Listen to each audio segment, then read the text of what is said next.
Well, what's up again there, guys? Brian here at 3TR, and welcome to another awesome ranking video to share with you guys today. Now, requested by many of you out there, I'll be ranking all 9 movies of the X-Men cinematic universe. Now, like always, this list is my own personal choice, but I'm pretty sure that many of you will not disagree as for what is the worst X-Men movie of all time. So, starting off with number 9 being the worst X-Men, obviously going to be X-Men Origins Wolverine.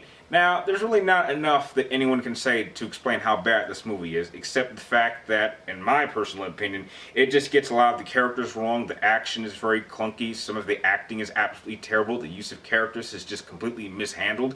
And the worst sin that this movie has is that it has a terrible, terrible tendency of being inconsistent with its own lore that it had already established in the previous 3 films.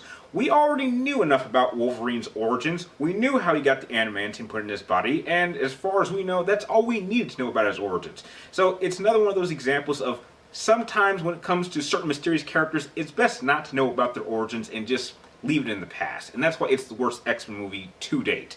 Going on into number 8, I picked the newest X-Men movie, and that being X-Men Apocalypse. Now, many people have been really bashing this movie big time, but I'm willing to say that although this is a very, very heavily flawed film, there are some good aspects. But for the most part, just most of those aspects are just not handled very well. Apocalypse is just a very generic and underwhelming villain, despite being the first and most powerful mutant and greatest threat the X-Men have ever faced. The use of his Forceman is completely wasted, except for the use of Magneto, which obviously is the best character in the entire film, with us really getting to feel exactly his pain when he loses his family. Now, a number of the good aspects of it is that Quicksilver once again has the best scene in the entire film, or he did for me, and the visuals is very impressive and up to date. Now, what's shocking to me is that Bryan Singer really made a very, very heavily flawed X-Men film, despite directing 3 previous ones, which for the most part are actually the better set of X-Men films to date. So how he made so many mistakes this time around is just very, very just mysterious. But perhaps it's just another example of the trilogy curse, where the 3rd installment of a trilogy is always the worst, and that will continue on into the next installment, going into number 7, that being X-Men The Last Stand. Now, this movie actually would have been lower on the list if it hadn't been for another movie actually making this one better. Now, obviously the problem with X-Men Last Stand was that it was trying to feed off the success of XMen II United, which was an incredible X-Men film, and it just can't live up to it. It can't feed off its momentum. It kind of loses steam, and it tries to continue a lot of the story plot points that movie had established, and it just can't seem to execute them right. Characters are being killed off left and right, with Scott being killed off in the first 10 minutes and them disintegrating Professor Xavier, and even the term itself, The Last Stand, doesn't make sense. What are we last standing against? Magneto? We've already done that in the previous first movie, so I'm sorry, but the title of your movie just doesn't make any sense. It didn't really seem like much of a last stand or just really a hold-off battle, and it was kind of very poorly handled. Though I will say the soundtrack was impressive and really one of the best aspects of that film, and that's why it is ranked number 7 on my list. Going on into number 6 is an improvement on a previous attempt on telling a Wolverine story, and that is simply being titled The Wolverine. Now, despite this being, in my opinion, a much better movie than X-Men Origins Wolverine, there are a number of flaws. However, I do like the fact that in this movie, Wolverine is actually kind of vulnerable, having lost his healing factors, and now this kind of makes a good amount of suspense because now he can't heal. Now he actually is in danger. However, having it set in Japan was a very interesting setting, but I don't really think they executed it as well as it could have. However, I do hope that moving on into the next X-Men movie, which supposedly is going to be following Old Man Logan, or an interpretation of the Old Man Logan story, they can actually feed off the essence that this film had and just play off of its strengths and kind of avoid its weaknesses. And that's why it's number 6 on this list.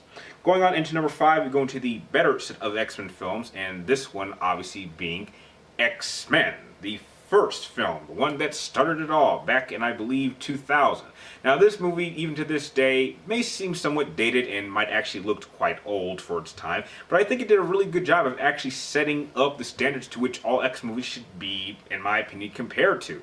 It had a really good set of characters. They all had the moment to shine. It had a very good suspenseful and plot that made sense and was very coherent, and it did a very good job of establishing the universe in which we understand the rules, we understand how these characters interact with each other, and I think that that's really what you need when you have an ensemble cast and you need all these characters to communicate each other and work as a team. And that's why, even to this day, it's still very entertaining comic book movie and one of the better X-Men films. That's why it's ranked number 5 on this list. Going on into number 4, we have the follow-up, as it follows the trilogy tradition of the sequel always improving upon the original, that one being X-Men II. This is still to this day an incredible X-Men film. Everything that the first movie did right, this movie simply improves upon. It has a much more impressive plot, and the action scenes are very well handled, especially the opening action scene with Nightcrawler breaking into the White House, which to this day still remains my favorite opening scene of any X-Men film.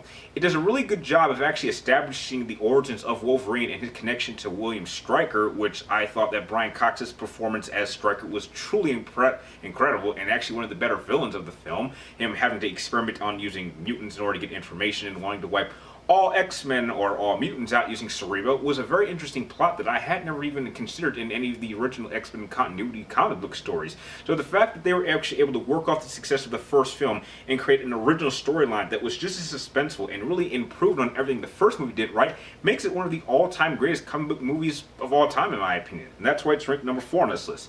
Going on into number 3 is a movie that many of us had been begging for a long time, and after they had messed up this character in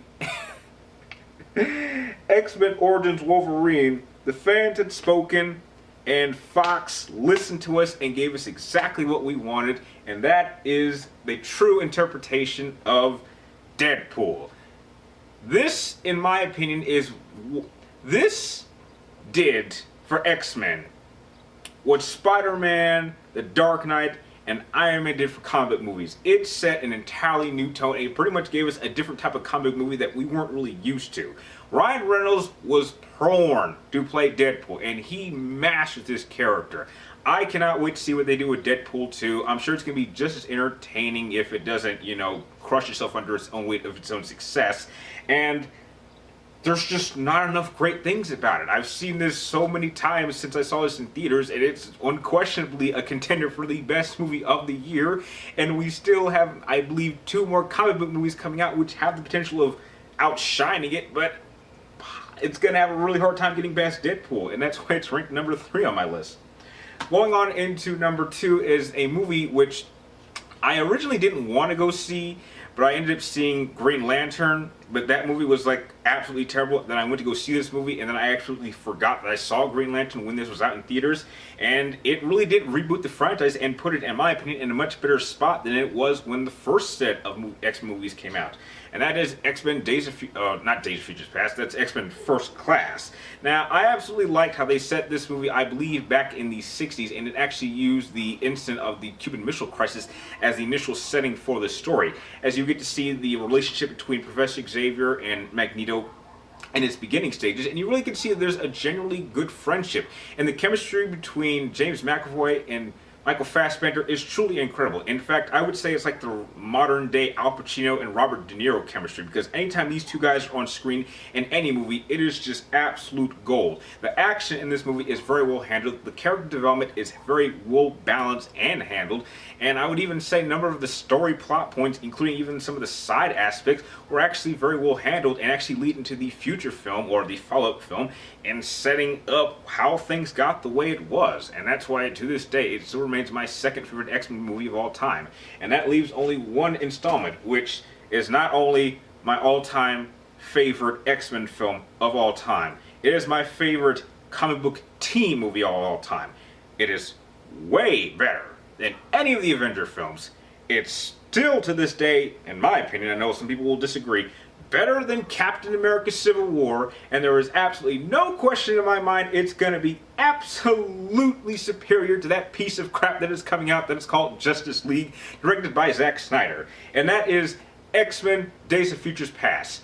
Oh my god, this movie was incredible. This is like Dark Knight levels of incredible. This movie had everything I had ever wanted in an X-Men film. We got the Sentinels, and the Sentinels, the future Sentinels, are without question some of the scariest things I've ever seen in a film. They are so overpowered, and just the way that they completely dominate the mutants is scary. And we actually have a reason to actually use Wolverine in an important role, as we need to use him to go back in time and change the future before it gets messed up. And what makes X-Men Future Past even better is that it actually makes X-Men 3 The Last Stand a better film, because you kind of need the situation of the original trilogy to get as bad as it did in order for us to have to go back and fix the timeline. So that is just incredible. Not only is it the best X-Men film, we went back and made a terrible X-Men movie better. And that is something I don't think I've ever seen any movie in any genre ever do, where it makes a previous movie better, it improves upon a reboot, and becomes the all-time best X-Men film to date. And that's why X-Men Days of Future Past is my all-time favorite X-Men film of all time. Now that my list is done, I'd like to know, what is your ranking of the X-Men films? Share your list with me in the comments down below, and if you like this video, feel free to like, comment down below, and please subscribe to track me in my future videos. And like always, thank you guys for watching, you're awesome, and I'll see you next time.